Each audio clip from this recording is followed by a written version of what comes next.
Good morning बच्चों। तो geography का तीसरा क्लास आज है जो आगे बढ़ाएंगे। उससे पहले वो दो क्लास ज्योग्राफी का जरूर देख लेना, उसके बाद इस क्लास को देखना। चलो, तो पहले के वीडियो में हम बता दिए हैं कि उत्पत्ति के आधार पर संसाधन को दो भागों में बांटा गया है। जैव संसाधन, जिसको जैविक संसाधन भी कहते हैं, और दूसरा क्या था, अजैव संसाधन, जिसे अजैविक संसाधन कहते हैं। उसको अच्छी तरह से बता दिया। आज आगे बताएंगे कि अब उपयोगिता के आधार पर संसाधन को भी दो भागों में बांटा गया है, जिसमें से पहला है नवीकरणीय संसाधन, जो तुम लोगों ने सुना होगा, और दूसरा है अनवीकरणीय संसाधन। तो आज ये दोनों के बारे में जानेंगे अच्छी तरह से। ठीक, तो लिखेंगे उपयोगिता के आधार पर संसाधन को दो भागों में बांटा गया थे। तुमसे पूछ लेगा उपयोगिता के आधार पर संसाधन कितने प्रकार के होते हैं, तो दो प्रकार के होते हैं, जिसमें से पहला है नवीकरणीय संसाधन और दूसरा है अनवीकरणीय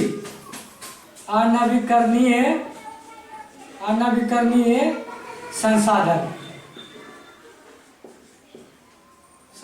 अब इन दोनों के बारे में समझने से पहले यहाँ समझेंगे, दोनों के एक के बाद समझेंगे, क्लियर हो जाएगा। जैसे यह मेरा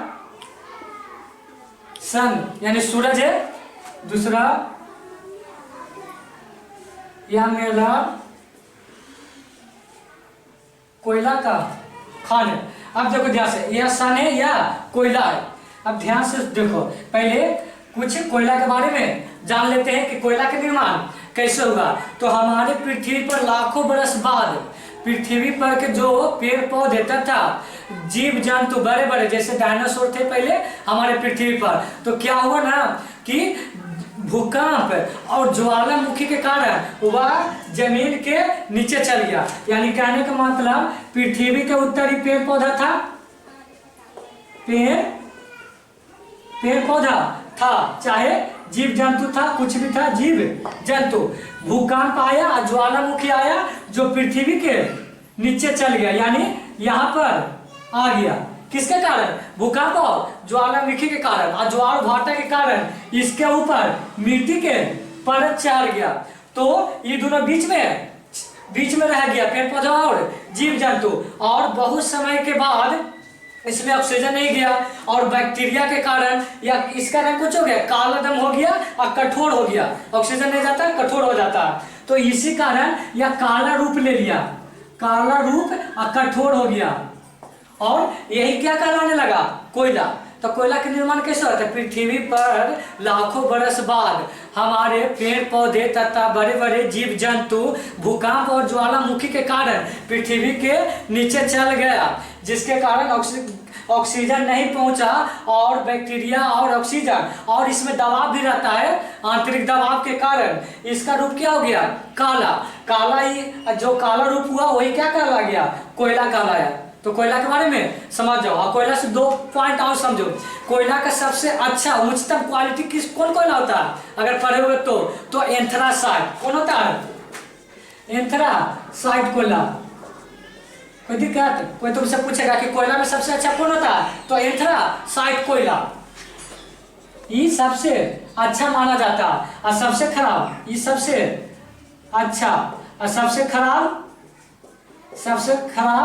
पीट कोयला माना जाता है। तो यहाँ से दो क्वेश्चन बना। सबसे अच्छा क्वालिटी वाला कोयला कौन? एंथ्रासाइट कोयला। सबसे खराब वाला कोयला कौन? पीट कोयला। कोई दिक्कत? चलो अब यहाँ आते हैं। एक सूरज है, एक कोयला है। अब ध्यान से देखो, अभी नवीकरणीय संसाधन का हम परिभाषा नहीं दे रहे हैं, पहले एक बार समझ लेंगे दोनों तो अपने परिभाषा निकल जाएगा। जैसे इससे हम ऊर्जा प्राप्त करते हैं। ऊर्जा मतलब कुछ, कोई मशीन मेरे पास है जिससे इससे ऊर्जा प्राप्त कर, सनलाइट हो गया, जैसे सनलाइट उसी सूर्य प्रकाश से होता है कि नहीं, सनलाइट। तो ये क्या हो गया, सौर ऊर्जा। सौर ऊर्जा यानी सूर्य से सौर ऊर्जा निकल रहा है। अब ध्यान से बताओ जैसे आज के ही सूरज को हम सौर ऊर्जा निकालें, मान लीजिए अपनी भाषा में इसमें से 1 किलो निकला है, 1 किलो अभी निकला है, कुछ सौर ऊर्जा क्या निकला है, सौर ऊर्जा 1 किलो, 1 किलो निकला है। अब फिर यहाँ 1 किलो बन गया, यानी तुरंत निकलता है, जैसे सूर्य का प्रकाश निकलता है कि ना डेली, तो फिर बनता है कि नहीं इसमें सूर्य का प्रकाश, उसी प्रकार सौर ऊर्जा मान ले जाओ 1 किलो निकला, और फिर 1 किलो इसमें बन गया। तो इससे आप कह सकते हैं ना कि सौर ऊर्जा का निर्माण तीव्र है, यानी इसका निर्माण कुछ है तीव्र, यानी इसमें निर्माण तेजी से होता है, कोई दिक्कत नहीं। तो इसका पहला पॉइंट क्या लिखा कि इसका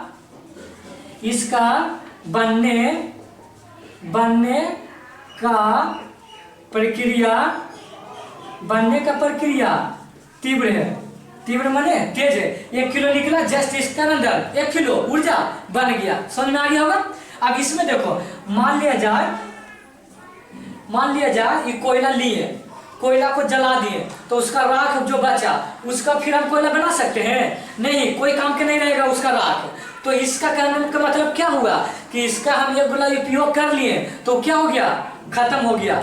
तो अब देखो यहाँ से परिभाषा तुम्हारा बनेगा क्या, तो इसका खत्म हो जाएगा एक बार प्रयोग करने के बाद। तब देखो नवीकरणीय संसाधन का परिभाषा क्या कहेंगे, वैसा संसाधन जिसे हम भौतिक, रासायनिक या आंतरिक प्रक्रिया द्वारा पुनः प्राप्त कर सकते हैं। पुनः मतलब ये बोला 1 किलो निकला तो फिर 1 किलो निकाल सकते हैं, कोई यांत्रिक या कोई भी यंत्र द्वारा। तो वही बोला इसका परिभाषा कि वैसा संसाधन जिसे हम भौतिक, रासायनिक या आंतरिक प्रक्रिया द्वारा पुनः प्राप्त कर सकते हैं, ठीक ना, उसे क्या कहते हैं, नवीकरणीय संसाधन। यानी कहने का मतलब सौर ऊर्जा नवीकरणीय संसाधन है। अब दूसरा बात देखो, इसका अनवीकरणीय में कौन आता है, कोयला। तो कोयला कुछ अनवीकरणीय, तो इसका परिभाषा क्या होता है, वैसा संसाधन जिसे हम एक बार अगर प्रयोग कर दें तो उसे दोबारा प्रयोग नहीं किया जा सकता है। वैसा संसाधन जिसे एक बार प्रयोग कर देने के बाद उसे दोबारा प्रयोग नहीं किया जा सकता है, उसे क्या कहते हैं, अनवीकरणीय संसाधन कहते हैं। जैसे कोयला क्या है, अनवीकरणीय संसाधन है, कोई दिक्कत। एक और क्वेश्चन पूछता है कि सीधे बोलेगा कि नवीकरणीय संसाधन और अनवीकरणीय संसाधन में अंतर स्पष्ट करें। यानी कहने का मतलब पूछने का ये तरीका हो गया कि नवीकरणीय के बारे में 2-3 पॉइंट बता दो और नवीकरणीय के बारे में 2-3 पॉइंट बता दो। तो एक पॉइंट तो हम इसका परिभाषा दे सकते हैं कि इसका परिभाषा होता है जे, एक परिभाषा इसको तो एक परिभाषा इसको दे देंगे। और दूसरा पॉइंट में क्या लिखें, इसके बनने का, यानी इसका चाहे इसके बनने का प्रक्रिया तीव्र होती है ना। और इसका कुछ होता है, कोयला कुछ हुआ लाखों बरस दबेगा, भूकंप आएगा, ज्वालामुखी आएगा तो अंदर जाएगा तो कोयला का निर्माण होगा। तो इसका कहने का मतलब इसका तो पहला में तो परिभाषा लिख देंगे और दूसरा में क्या होगा, इसकी बनने की प्रक्रिया, इसकी बनने की प्रक्रिया धीमी होती है। तो 2 पॉइंट लिखा गया। तीसरा पॉइंट क्या कर सकते हैं, अपने से सोचो, सूर्य ऊर्जा इसको कभी समाप्त होगा, सूर्य ऊर्जा नहीं, तो इसको बोल सकते हैं कि नवीकरणीय संसाधन। ये कौन हो गया, सूरज हो गया नवीकरणीय हो गया, और कोयला कुछ हो गया अनवीकरणीय। इसको एक बार प्रयोग कर देंगे तो नहीं दोबारा प्रयोग कर सकते हैं। अब देखो तीसरा पॉइंट इसमें क्या लिख सकते हैं, यानी या भविष्य में समाप्त नहीं होगा सौर ऊर्जा, कि डेली इसको निकाल सकता है, जितना निकाल सकते हो 1 घंटा में निकालो, फिर निकालो। लेकिन इसका क्या करेंगे, या भविष्य में समाप्त हो जाएगा, कोई दिक्कत नहीं। अब इसका चौथा नंबर में क्या लिख देंगे, देखो जगह नहीं तो यहाँ लिख देंगे, चौथा नंबर में एग्जाम्पल लिख देंगे। जैसे कहने का मतलब कुछ देखना, कोई नीचे तक ले लेना, सौर ऊर्जा हो गया, कोई दिक्कत। उसके बाद लिख सकते हैं जल जल भी, उसके बाद लिख सकते हैं पवन ऊर्जा, पवन ऊर्जा, विद्युत, विद्युत, विद्युत क्यों नवीकरणीय है? क्योंकि इसको जल से प्राप्त होता है। किससे होता है? विद्युत, जल से। तो जब जल ही खत्म नहीं होगा तो विद्युत भी जितना उपयोग यानी निर्माण कर सकते हो। तीसरा, वन एवं वन्य प्राणी। कोई दिक्कत? क्योंकि वन रहेगा तो हमारा जिंदगी संभव है, जब हमारा रहेगा तो वन प्राणी भी रहेगा। तो इसी कारण कौन का एग्जाम्पल हो गया? सौर ऊर्जा, जल, पवन ऊर्जा, विद्युत, वन एवं वन प्राणी हो गया तुम्हारा नवीकरणीय संसाधन के। अब इसका बता दो, नवीकरणीय संसाधन के एग्जाम्पल लिखते हैं यहाँ। सर्वप्रथम तो कोयला, एक बार प्रयोग कर लो कोई काम का नहीं। दूसरा, पेट्रोलियम, पेट्रोलियम यानी पेट्रोल जो तेल पदार्थ होता है, एक बार प्रयोग करते हो तो उसको दोबारा नहीं। तीसरा, ईंधन, ईंधन माने गैस इत्यादि लिखो। समझ में आ गया? तो अब इसको क्या है, नवीकरणीय संसाधन किसे कहते हैं, इसको लिख लेंगे। और नवीकरणीय संसाधन किसे कहते हैं, इसको लिख लेंगे। और क्या लिखेंगे? और लिखेंगे कि नवीकरणीय संसाधन और अनवीकरणीय संसाधन में अंतर स्पष्ट करे। कोई दिक्कत नहीं? तो इसको आओ, इसको लिखते हैं, थोड़ा मिटाते हैं पहले।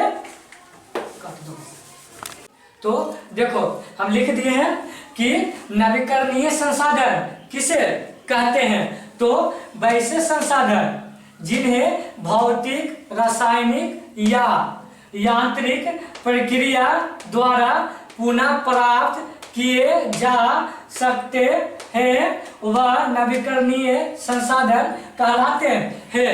जैसे में था सौर ऊर्जा, पवन ऊर्जा, जल, विद्युत, वन एवं वन प्राणी आदि। कोई दिक्कत नहीं? उसी प्रकार अनवीकरणीय संसाधन किसे कहते हैं? वैसे संसाधन जिसका एक बार प्रयोग करने पर उसे दोबारा प्रयोग में नहीं लाया जा सकता है वह अनवीकरणीय संसाधन कहलाता है। जैसे कोयला, पेट्रोलियम, ईंधन। कोई दिक्कत? अब आगे आ जाओ।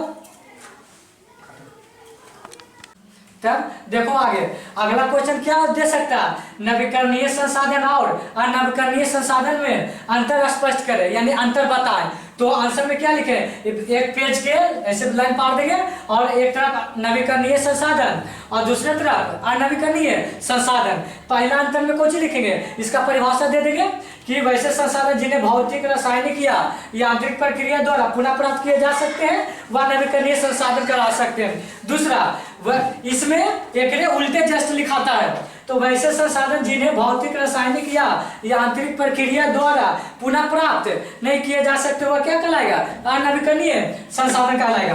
दूसरा पॉइंट इसका नवीकरणीय का, इस संसाधन के बनने की प्रक्रिया तेज है। बताए थे ना, 1 किलो निकला फिर उसके अंदर 1 किलो बन गया। उस प्रकार इस संसाधन की बनने की प्रक्रिया धीमी होती है। कोयला कितना दिन के बाद बनता है, लाखों बरस या करोड़ बरस। तीसरा पॉइंट देखो, ये संसाधन भविष्य में समाप्त हो सकते हैं। होगा कि नहीं भविष्य में समाप्त? सॉरी समाप्त नहीं हो सकते हैं क्योंकि नवीकरणीय ना है सौर ऊर्जा।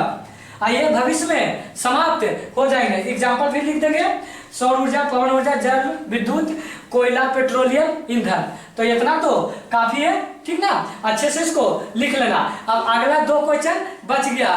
कौन कि कोयला का सबसे सर्वोत्तम गुणवत्ता वाला कोयला कौन है? तो एंथ्रासाइट। और सबसे खराब कौन हो गया? पीट कोयला। तो ये 2 को अब लिख लेते हैं आराम से। इबला लिख लो।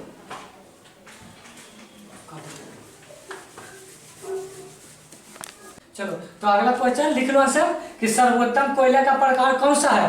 तो एंथ्रासाइट कोयला यानी सबसे अच्छा कोयला किसको माना जाता है? एंथ्रासाइट कोयला के। उसके बाद सबसे खराब या घटिया कोयला कौन है? तो पीट कोयला। बताए थे ना। अब इसके आगे देखो,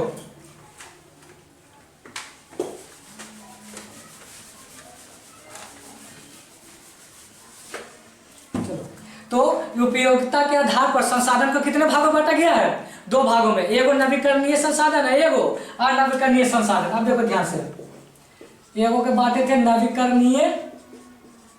नवीकरणीय संसाधन, शॉर्टकट में लिख देते हैं। एगो के कुछ बांटे थे अनवीकरणीय संसाधन। कोई दिक्कत? ये तो ना बांटे उपयोगिता के आधार पर। अब इसको भी 2 भागों में बांटा गया है, खाली इतना याद रखना है। और इसको भी दो भागों में बांटा गया है। पहला इसका है सतत अथवा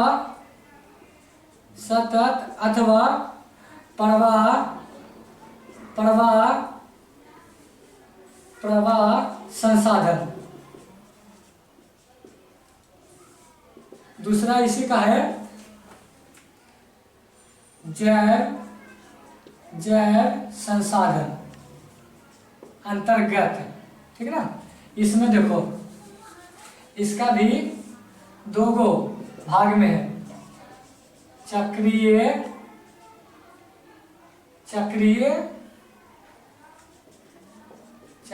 संसाधन और इसका होता है अचक्रीय संसाधन। अब दोनों ये तो उसको समझो, नवीकरणीय अनवीकरणीय तो समझ गए। अब नवीकरणीय के दो पुत्र यानी दो भेद, कौन? सतत अथवा प्रवाह संसाधन। अभी क्या होता है? जो हमेशा रहता है, ये तो रहता करता है नवीकरणीय में, जो हमेशा, लेकिन जो दम कभी न बादल भी नहीं, जैसे तुम्हारा कर रहे हैं समुद्र, कभी रहेगा तो रहेगा कि नहीं। लेकिन एक चीज ले लो तुम, क्या? सौर ऊर्जा। तो सौर ऊर्जा क्या होगा कि सूरज से निकल के आते हैं, है कि नहीं। तो सूरज से निकल के तो बीच में अगर बादल काला हो जाता है तो सूरज को धूप नहीं ना पहुंच पाता हमारे यहाँ। तो सौर ऊर्जा सतत संसाधन नहीं है, प्रवाह संसाधन नहीं है, लेकिन सौर ऊर्जा नवीकरणीय संसाधन है। कोई दिक्कत नहीं ना। लेकिन समुद्र सतत प्रवाह हुआ, क्योंकि ये कितनों कुछ हो जाए समुद्र के समुद्र रहने करेगा, कोई दिक्कत नहीं। तो समझ गया। और जैव संसाधन तो पहले ये समझ गए कि जो भी सजीव हो जैव संसाधन आते हैं। तो हम कहना चाह रहे हैं कि नवीकरणीय संसाधन दो प्रकार के, एक तो हो गया सतत, चाहे बोलो प्रवाह संसाधन, दूसरा जैव संसाधन। नवीकरणीय दो होता है, चक्रीय संसाधन और अचक्रीय संसाधन। अब देखो समझो, चक्रीय चाहे कोई धातु है, अनवीकरणीय कुछ होता है जिसका एक बार प्रयोग कर ले तो दोबारा प्रयोग नहीं करे। जैसे जमीन से धातु निकला तो उसको एक बार प्रयोग करेंगे तो दोबारा नहीं प्रयोग करेंगे, तो ये तो अनवीकरणीय है। लेकिन अनवीकरणीय में कुछ चक्रीय है। चक्रीय का मतलब कुछ कि मान ले जाए हम धातु कोई निकला, इससे क्या बना लिए? सोना। क्या बना लिए? सोना। अब क्या करेंगे कि सोना नहीं बनाना है हमको, इसको गला कर फिर क्या बना लेना है? धातु। क्या बना लेना? धातु। तो यही होता है चक्रीय, एक से दूसरे में आना, दूसरे से पहले में जाना, यही होता है चक्रीय। लेकिन अचक्रीय में कौन होगा? कोयला हो गया, पेट्रोलियम हो गया।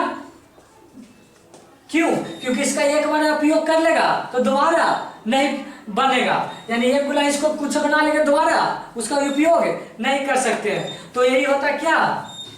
तो ध्यान रखना, नवीकरणीय संसाधन दो प्रकार के, चक्रीय संसाधन और अचक्रीय संसाधन। और नवीकरणीय में दो गो ही आता है। अब कोई पूछेगा धातु कौन संसाधन है? अनवीकरणीय संसाधन है। अनवीकरणीय में कौन सी है? चक्रीय है।